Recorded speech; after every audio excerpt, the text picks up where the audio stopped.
Hello दोस्तों, ये comparison video है। Comparison between BSc and B pharmacy यानी कि बैचलर इन फार्मेसी। दोनों कोर्सेज में क्या क्या डिफरेंसेस होते हैं, सब कुछ शुरू से लेकर आखिर तक सब कुछ क्लियरली बताऊंगा आपको। सारे कन्फ्यूजन इस वीडियो से आपके दूर हो जाएंगे।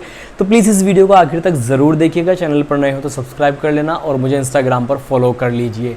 तो हम इस वीडियो में ऐसा नहीं है कि ऊपर ऊपर की बातें करेंगे। मैं बताता हूँ आपको क्या क्या मैं आपको बताने वाला हूँ। इस वीडियो में हम ड्यूरेशन की बात करेंगे, फ़ी के बारे में बात करेंगे। इसके बाद आप पोस्ट ग्रेजुएशन पोस्ट डॉक कौन सा कोर्स कर सकते हो, दोनों में ही बीएससी और बी फार्मेसी में, उसके बारे में मैं आपसे बात करूंगा। प्लस आपको सैलरी के बारे में बताऊंगा कि कितनी सैलरी मिलने वाली है दोनों ही कोर्स को करने के बाद में। प्लस मैं आपको इसमें बताने वाला हूं कि इन दोनों ही कोर्सेज में अगर आप बिजनेस माइंडसेट से करना चाहते हो इन कोर्सेज को, तो क्या बेटर ऑप्शंस आपके लिए हो सकते हैं। और सारा का सारा कच्चा चिट्ठा यहाँ पर तैयार करके रखा हुआ है आप लोगों के लिए। तो बिल्कुल चलिए शुरू करते हैं। सबसे पहले बीएससी वर्सेज बी फार्मेसी। देखिए दो कोर्स हैं, दोनों ही कोर्स जो हैं वो अंडर ग्रेजुएशन डिग्री कोर्सेज हैं, मतलब कि ग्रेजुएशन लेवल के कोर्सेज है, पोस्ट ग्रेजुएशन के नहीं है। 12th के बाद आप इन कोर्सेज को कर सकते हैं। चलिए इसमें ये भी लिख लेता हूं मैं आपको कि इन कोर्सेज को करने के लिए आपको कौन से एग्जाम की ज़रूरत पड़ने वाली है।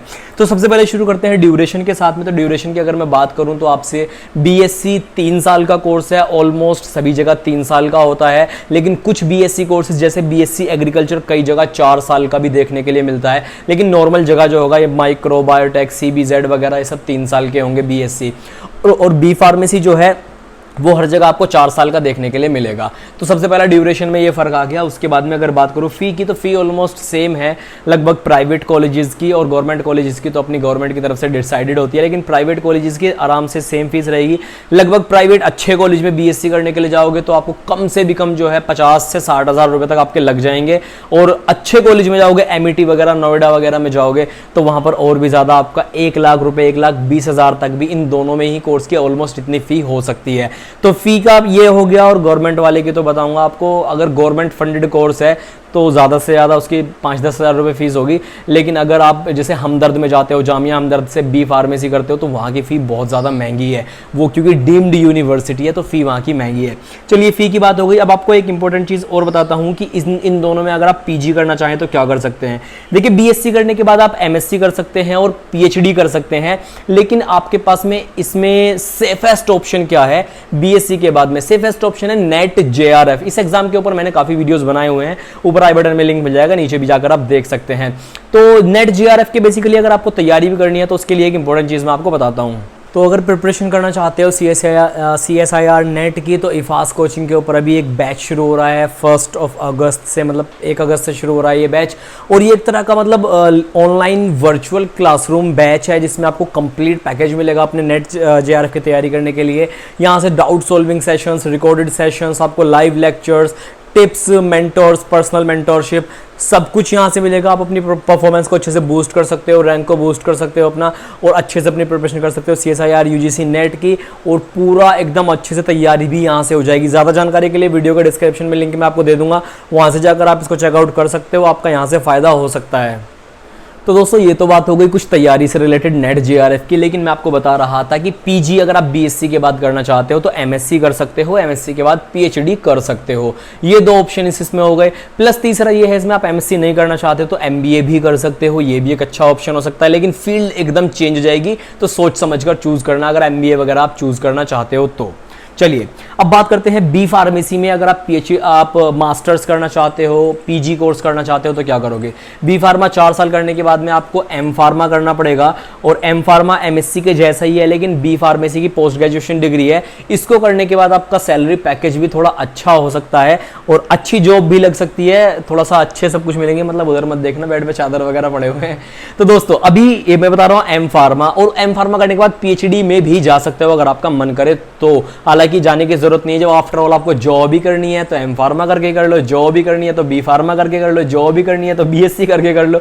इतना ज़्यादा आगे तक जाने की क्या ज़रूरत है? गवर्नमेंट जॉब की तैयारी कर लो। लोग मुझसे पूछते हैं कि बीएससी के बाद हम क्या करें, मैं सिंपल सा जवाब देता हूँ जॉब, और वो चुप हो जाते हैं क्योंकि जॉब कम है इस फील्ड में, इसलिए मैं मना करता हूँ आपको जल्दी से बीएससी ऑप्ट करने के लिए। इन दोनों कोर्स को ही कंपैरिजन कर रहा हूँ, जो आपको अच्छा लगे कमेंट करके बताना कि आपको ज़्यादा पसंद किस चीज़ में है।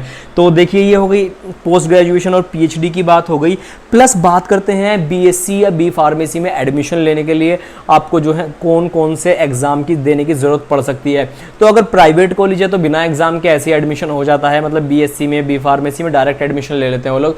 लेकिन अगर किसी अच्छे कॉलेज में या यूनिवर्सिटी में एग्जाम एडमिशन लेना है आपको, प्राइवेट कॉलेज को छोड़कर प्राइवेट यूनिवर्सिटीज में भी, तो वो लोग बोलते हैं बीएससी के लिए एग्जाम की सीईटी दे दो, CUET दे दो। तो ये दो कॉमन एग्जाम्स हैं जो बीएससी के लिए कंडक्ट कराए जाते हैं, और same goes with B pharma.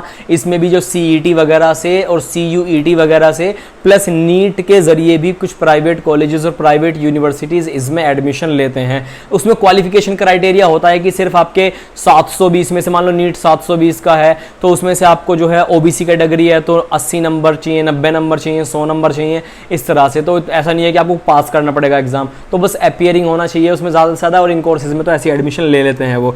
तो ये दो एग्जाम हो गए। प्लस इसके बाद बात करते हैं सैलरी के बारे में, जो सबसे ज़्यादा इंपॉर्टेंट है, जो सबसे ज़्यादा लोगों की डिमांड होती है कि सैलरी किस में अच्छी मिलने वाली है, क्योंकि सैलरी के बेसिस पर हम ही कोर्स को जज करने वाले हैं। और किसी के बहकावे में मत आना, पर्सनली मैं बीएससी किया है, एमएससी किया है और अभी मैं मेडिकल भी कर रहा हूँ, तो मुझे इन सब चीज़ों का आइडिया है। बहुत सारे लोग ऐसे हैं जो दूर दूर से बैठ के बड़ी बड़ी हवा में बातें करते रहते हैं, उनके चक्कर में मत पड़ना। तो मैं आपको बताता हूँ सैलरी की बीएससी करने के बाद में, देखो सच बताऊँ तो जॉब मिलना ही आज के टाइम पर बहुत ज़्यादा मुश्किल हो गया है। इवन एमएससी वाले भी ऐसे ही खाली घूम रहे हैं। मेरे कुछ दोस्त ऐसे भी हैं जो बेचारे एमएससी करने के बाद में मतलब वो ट्रेनिंग करने के उल्टे पैसे दे रहे हैं कि हमको चीज़ें सीखनी है, हमको सिखा दो कोई, क्योंकि स्किल्स इकट्ठा करना बहुत ज़्यादा ज़रूरी है, बिना स्किल्स के कुछ भी नहीं है। तो जॉब और स्कोप अभी बीएससी वाले फील्ड में काफ़ी कम हो गया है। और अगर इसी सैलरी वगैरह की बात करूं तो मैं आपको बीएससी के बाद जॉब मिल भी जाती है आपको, तो सैलरी 10 से 15 हज़ार मिल जाएगी सैलरी, या फिर आपको जो है ज़्यादा से ज़्यादा 20 हज़ार मिल जाएगी। उसमें भी 1-2 साल का एक्सपीरियंस आपसे मांग लेंगे। बहुत ज़्यादा करोगे, 4-5 साल का एक्सपीरियंस हो गया बीएससी के बाद में, तो 50 हज़ार हो जाएगी, 60 हज़ार हो जाएगी प्राइवेट में। गवर्नमेंट की बात अलग है, एग्जाम क्वालिफाई कर लेते तो 50-60 हज़ार से जिस भी रैंक का पोस्ट का क्वालिफाई करोगे उसके हिसाब से सैलरी होगी। लेकिन अगर बात करूं बी फार्मा की, तो बी फार्मा में स्टार्टिंग सैलरी नो डाउट 10 से 15 हज़ार हो सकती है आपकी, लेकिन 3-4-5 साल के एक्सपीरियंस के बाद आपकी सैलरी फार्मास्यूटिकल में अगर आप जॉब कर रहे हो तो लाखों में पहुंच जाएगी, नो डाउट बहुत आराम से पहुंच जाएगी। और इसमें ग्रोथ भी ज़्यादा है बीएससी से ज़्यादा, क्योंकि मेडिसिन इंडस्ट्री जो है वो कभी खाली नहीं बैठती है, हमेशा चलती रहती है। कोविड में भी जो मेडिसिन इंडस्ट्री थी, मेडिकल सेक्टर था, वही चल रहा था। और इसमें 4-5 साल के एक्सपीरियंस के बाद आपकी सैलरी लाखों में हो सकती है। उसमें भी अगर आपने एम फार्मा कर लिया, पीएचडी कर लिया, तो और भी ज़्यादा अच्छी सैलरी हो जाएगी। तो दोस्तों अगर बात करूं मैं बीएससी और बी फार्मा में बिजनेस रिलेटेड चीज़ों के बारे में, तो मैं बताऊं आपको बीएससी में कोई भी आपको ऑफिशियली गवर्नमेंट की तरफ से कोई लाइसेंस वगैरह नहीं मिलता है कुछ भी अपना काम करने का। लेकिन अगर आप बिजनेस सेंट्रिक माइंड पर्सन हो, ऐसे पर्सन हो कि जिसका माइंड बिजनेस में तेज चलता है, तो आप पैसा लगाओ, फिर आपको बीएससी बीए फार्मा करने की कुछ जरूरत नहीं है। इन्वेस्टमेंट लगाओ अपना अच्छे से और काम करो। मतलब एजुकेशन के लिए, डिग्री के लिए कर सकते हो थोड़ा बहुत, लेकिन इसमें बीएससी में कोई लाइसेंस मिलने वाला है नहीं आपको। लेकिन बी फार्मा में आपको ऑफिशियली गवर्नमेंट की तरफ से जो है वो फार्मेसी शॉप लगाने का लाइसेंस मिल जाएगा।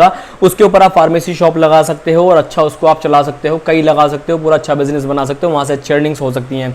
तो ये वाला कोर्स जो है बी फार्मा, इसमें थोड़ी सैलरी भी ज्यादा है, प्लस इसमें जो है आपको फार्मेसी शॉप लगाने का ऑप्शन, मतलब इसमें अपना काम कर सकते हैं, वो कोर्स बेस्ट होता है। तो इसमें आप अपना फार्मेसी शॉप वगैरह लगा सकते हो। साथ ही में बात करूं, अगर आप बहुत ज़्यादा कंफ्यूज हो इन सब चीज़ों को लेकर कि आपको 12th के बाद क्या चूज़ करना है, बीएससी के बाद क्या चूज़ करना है, बीएससी करें कि ना करें, मेडिकल में कौन सा है, पैरामेडिकल में कौन सा है, तो आप मेरे से जो है कनेक्ट कर सकते हैं पेड गाइडेंस के लिए। बेसिकली पेड गाइडेंस इसलिए रखी है क्योंकि यार पेड गाइडेंस में 1 घंटा लगेगा आपको सारी चीज़ें एक्सप्लेन करने में, और इतना टाइम मेरे पास भी कम ही होता है। लेकिन अगर आपको चीज़ें जाननी है तो थोड़े से चार्जेस पे करके आप पेड गाइडेंस भी ले सकते हैं। बहुत सारे लोग बोलते हैं कि मैं जो है मनी माइंडेड पर्सन हूँ। अरे भाई, मेरा जो इंटरनेट चल रहा है इसका खर्चा कहाँ से आएगा, जो मैं वीडियोज़ अपलोड करता हूँ, नई नई चीज़ें चाहिए, बहुत सारी ज़रूरतें होती हैं, सब कोई तो फ्री में काम नहीं करते हैं ना। और अगर आपको सच्ची में मतलब सारी चीज़ों के बारे में जानना है, अगर मैं थोड़ा बहुत चार्ज कर रहा हूँ उसके ऊपर, तो क्या गलत चीज़ है? मुझे नहीं लगता कि इसमें कुछ गलत भी है। I am good in this thing, मैंने सब कुछ स्टडी किया है, अच्छे से पढ़ाई की है सब कुछ अच्छे से इस चीज़ के बारे में, तो मुझे नहीं लगता कि ये चीज़ गलत है। तो प्लीज़ कुछ गलत बोलना बंद करें आप। और जिसको भी पेड गाइडेंस चाहिए, मतलब पूरा कंप्लीट सॉल्यूशन चाहिए करियर काउंसलिंग वगैरह से रिलेटेड, तो आप मुझसे कॉन्टैक्ट कर सकते हैं, व्हाट्सएप पर आप मैसेज कर सकते हैं। चलिए, thanks for watching this video.